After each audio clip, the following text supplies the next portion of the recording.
All right, so Here Today by Paul McCartney. This is from Tug of War, released in 1982. And of course, this is his kind of ode to John Lennon. And he wrote this less than a year after John Lennon had passed away. Anyways, if you click that I up there in the corner, or the link in the description box, or even the first pinned comment, it's all the same link, take you to my website, and I'll leave a few quotes there in my little write-up. I always do a little write-up of these songs I do. Some interesting stuff. Anyways, let's get into it. And before I get going, I have to say that if you watch live videos of Paul McCartney playing this today, he plays it quite a bit different. It's way simplified, and he actually changes some chords too, right? So I'm showing you, or attempting to show you, what he did on the album version, okay, as best as I can, as close as to what he played.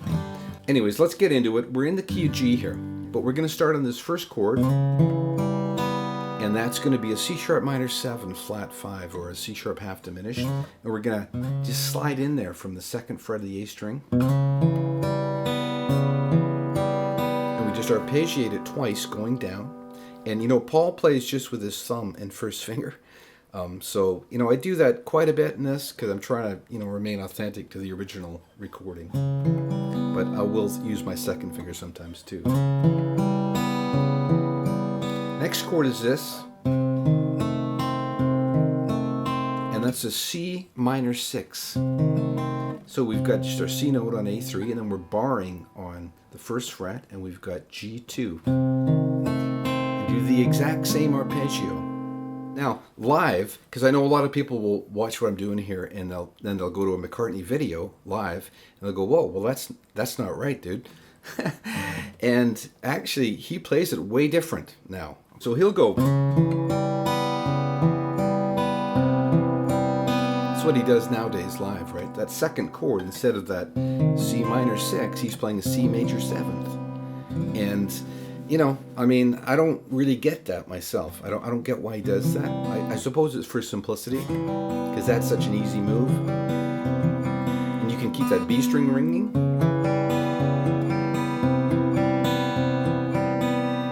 You know, in this way, it's a little more difficult to play, and I think that's probably why he does it. But now we're going to go to this G. And I'm going to fret it like that with the third finger on the E string, and we're just going to go E string, A string, D string, B string. And then we're going to finger, right, down from the D string.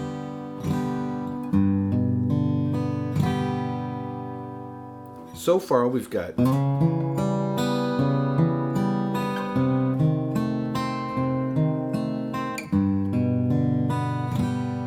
Now we're going to go, and that's just a pinch on the E string, and you're also hitting the B string when you do that, and E2 to E minor.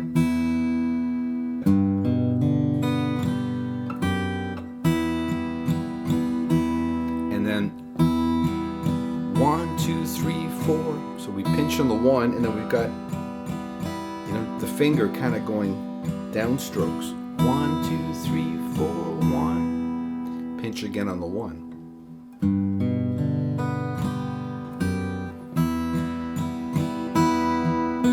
And then we got the open B string, and then we're going to come up to this, which is a C minor 7, just barring on the 3rd fret, and it's just the 5th fret of the D, 4th fret of G, and then 6th fret of E. And we're going to go like this.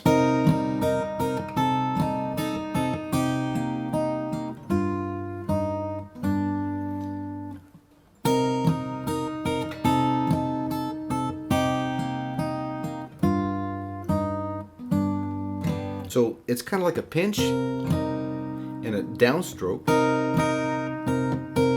and then 2 pinches, but including the bass.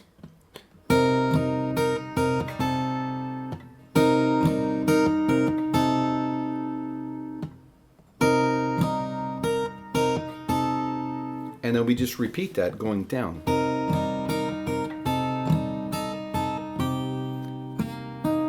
And we end with G string, D string.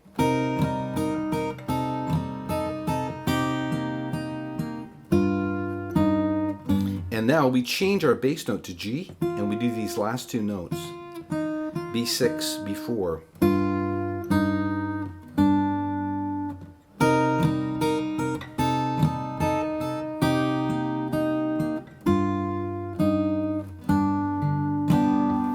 And then we do that little strum, so G, E string, A string. And then we're going to go just an arpeggio back from the E string to take us into the repeat. So let's do that whole thing.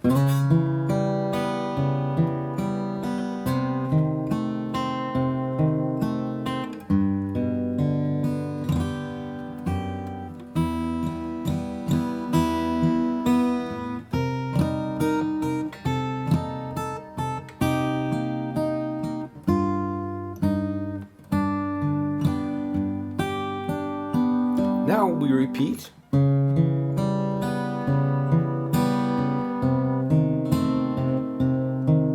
it's a little bit different. So now he's going to sort of start playing more bass notes and back strumming the chords with the first finger. So the first one is, and then we're going to start strumming.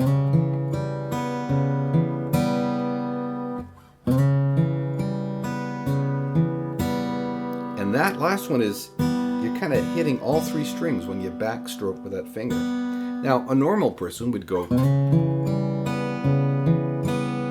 you just use more fingers, right? But, you know, if you want to be authentic to how he plays, you do your first finger. And,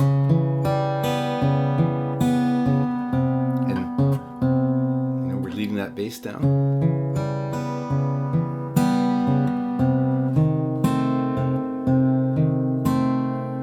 Same thing there.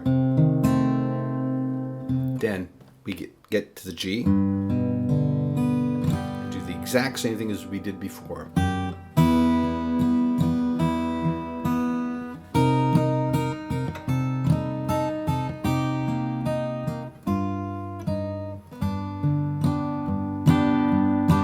And now we're going to kind of start strumming. So before we get to the next section, let's go over this whole deal one time real slow.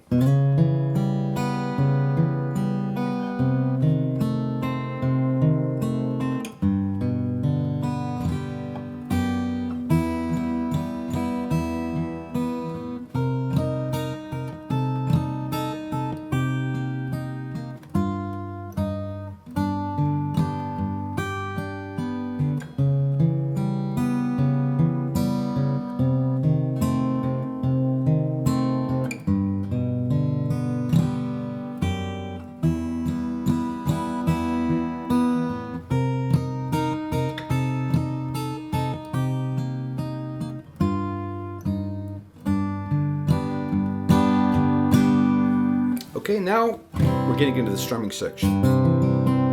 And that's going to go like this.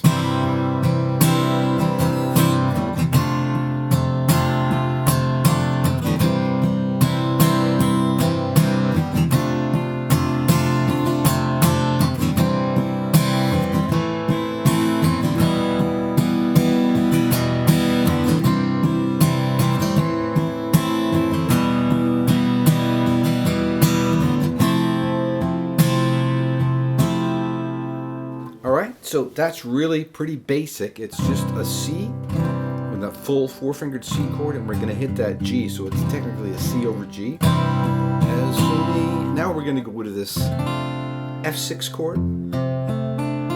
Just put our little finger there on B3. I still remember where it was before. F6 again. C, A minor. Repeat.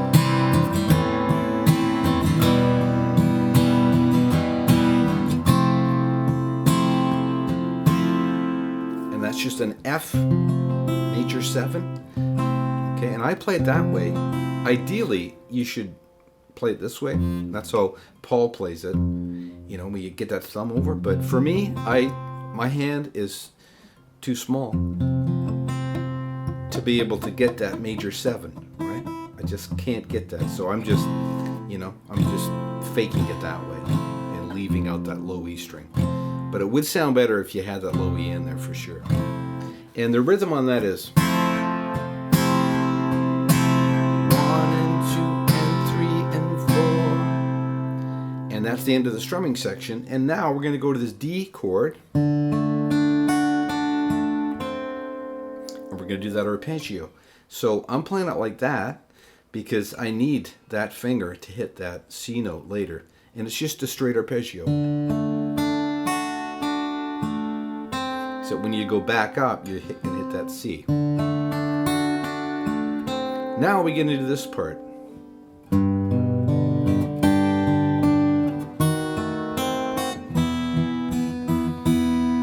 So what that is it's just an arpeggio, E string, A string, D string. I mean, I'm not exactly sure that's how he's doing it, but that's pretty close. And then we're going to hit this C diminished, or you could call it a D sharp diminished. Now, the cool thing about a diminished chord is you could pick any note in there, and you could call it by that name. So that could be a D sharp. There's a D sharp there. It could be an A. It could be a C. It could be an F sharp. It could be any one of those, but I'm just going to call this a C diminished.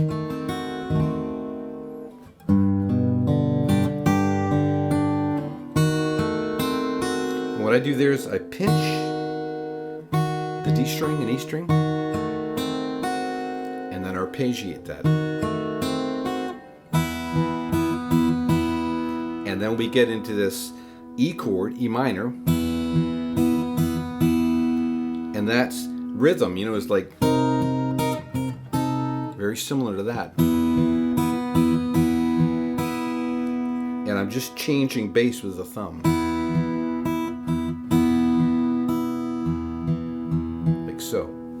So from the G, and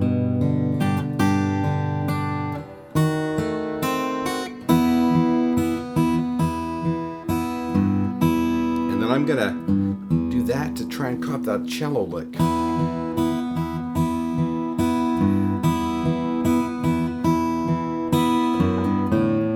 And again there, I'm gonna hammer that on from E2 to E3, and that's just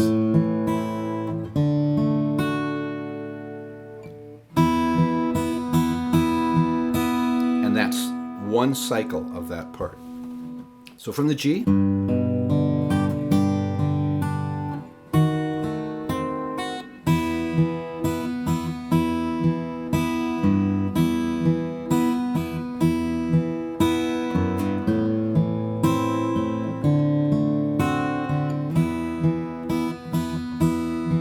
now it repeats.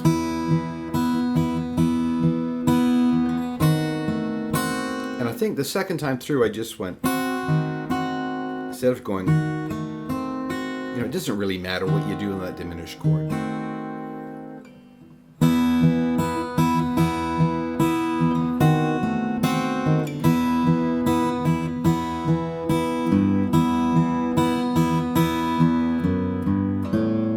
And then that second time that bass is a bit different.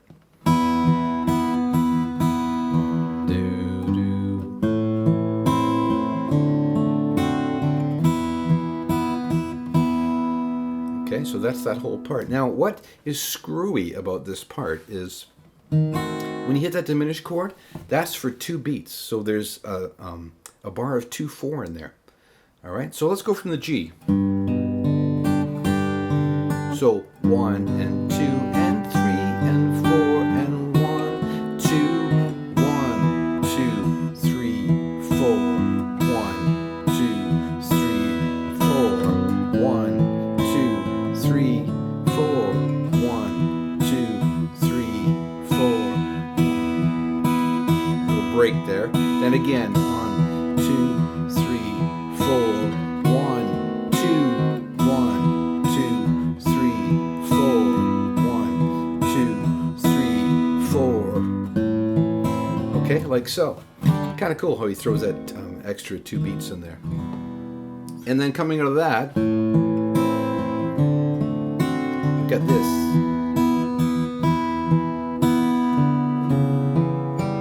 And that is such a beautiful transition. So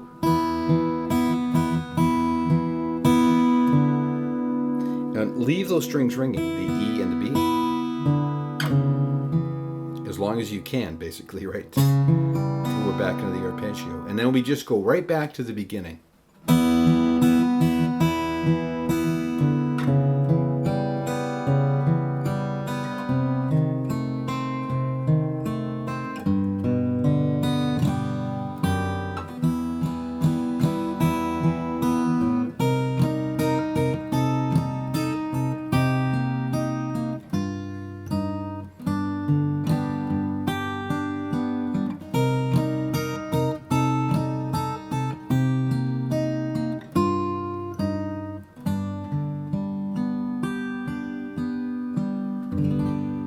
Really simple, just straight arpeggio. Okay, and that is it. Beautiful song, and it's, you know, typical McCartney, where it's, I think it's 2 minutes and 28 seconds long. And that's what I loved about the Beatles, you know. They don't mess around. They get in, they're very structured and accurate with their art, you know, and you get it. 2 minutes and 28 seconds, you totally get what that song is about and where it's coming from. Okay, so let's just play the whole thing through up to speed one time.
All right, and that's it. Fantastic song.